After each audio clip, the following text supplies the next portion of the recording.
Welcome back, Super Friends. What's the hubbub this time? First, let's jump right into reactions around on a teaser that dropped for the upcoming new full trailer.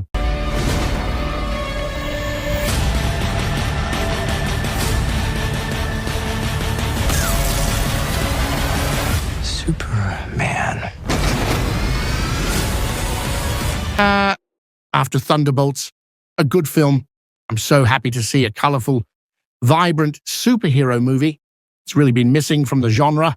We could use a Superman that has high stakes, yet still a sense of joy throughout. I really love the trailer. God, I'm setting myself up for disappointment once I see the movie, but I've got all the faith in the world in James Gunn. I think this looks fantastic. Anyway, Rob, you had a chance to see the new trailer. You got a chance to see this little teaser for the trailer we're getting tomorrow. What's standing out? Look, for you? I am very excited about this movie. I really love the approach. I thought this poster, it kind of harked back to after the post-crisis John Byrne run on Superman. When John Byrne was taking over Superman, it was a really big deal. And he went back and sort of changed the mythology a little bit, maybe depowered Superman a little bit. Of course, we lost Crypto. You know, Otto Binder and Kurt Swan probably weren't happy, but I think I like this approach, and it all feels of a piece in terms of its tone.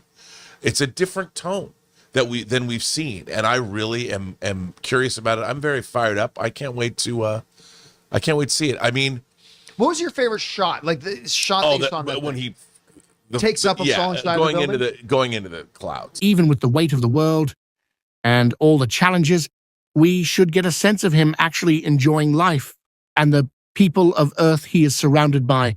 I really appreciate with Tyrone Magnus, he may have doubts on the movie, but has always left an opening based on what he sees. Should have led with a lot of those shots. Like, everything he just showed in this clip was better than the first trailer.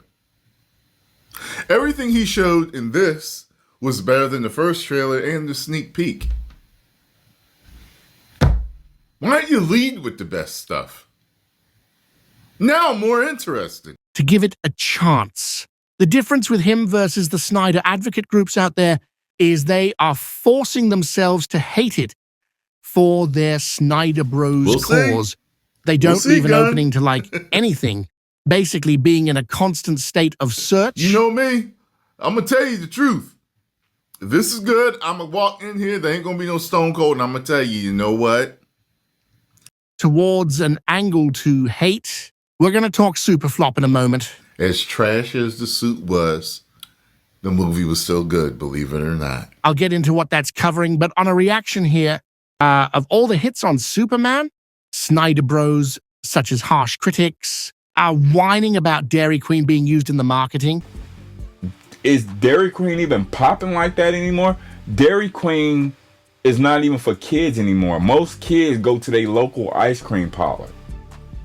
Dairy Queen is for like 50 and 60-year-olds, like Warren Buffett age, because I know he owns that, but it's more of a senior citizens gathering than it is for children. This is not the 90s no more. Like, yeah, Dairy Queen back in the 90s was popping, but as time went on, things changed.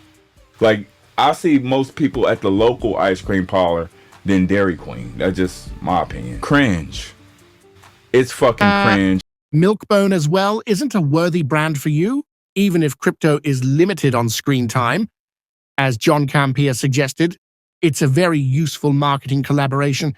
They are using a well-known dog brand to bring awareness. I admit, when we first found out Crypto was going to be in the new Superman movie, I was, but why though? I understand he's in the comics. I get that, but not everything that's in the comics should necessarily be brought into a movie. And I admit I was a little trepidatious about, even though I'm a dog guy, bringing Crypto in. Then the first trailer came and I was like, no, okay, I'm on board. And then after watching this little Good Boy, and you know what? I think they put a lot of that footage in the Good Boy trailer because I bet it's going to be in the full trailer. Sure. That comes out. So, and I don't think there's going to be much Crypto in the full trailer. I think everything we just saw in there is probably the totality of Crypto in the new trailer. I think we're probably going to get like 5 seconds of Crypto in the new trailer, because I honestly don't think Crypto's going to be in a lot of the movie. I really don't. Also, if it is allowed, it is fun. I want to be beaming from ear to ear with a big smile on my face, thinking, I can't wait to see this movie. You know, one of the big criticisms coming out of the DCEU, and listen, despite the fact that there were only 2 DCEU films that I didn't like only 2. Right. And that was the Harley Quinn and the Birds of Prey movie and Wonder Woman 1984. That was it. Right. I literally at least liked every I'm with single you. one. I'm with you. But one of the criticisms that a lot of people levied against it was, to use your terminology, other people worded it differently, the lack of joy in them, right? Like, you can have heavy and serious, but also bring joy, right?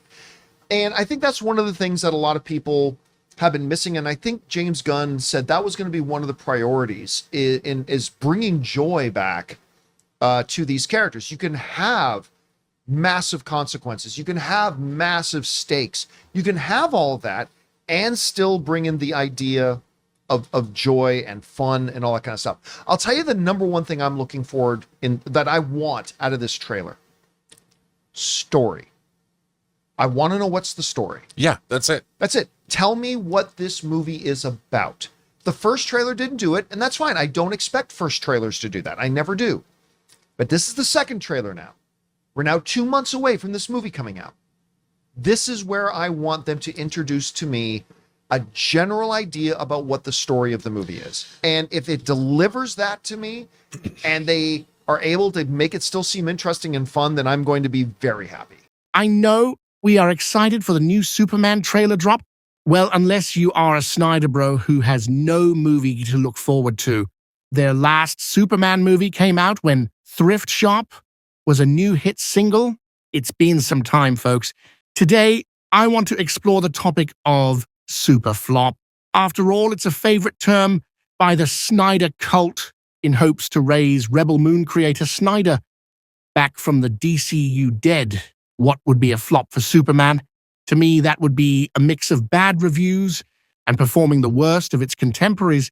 An actual flop would come in under Captain America, Brave New World numbers. You should compare Superman to other films of today, which also operate in the stream-heavy world. Back when Man of Steel and even Batman v Superman came out, they had 100-plus days in the movie theater. Now it's typically like 45 days, and then zip-u-d due to streaming. The times have changed, and so does the measure of success. We are not in superhero peak times anymore. Brave New World did $415 million worldwide. Will Thunderbolts cross the 500 million range? I am hoping so as a fan of the genre.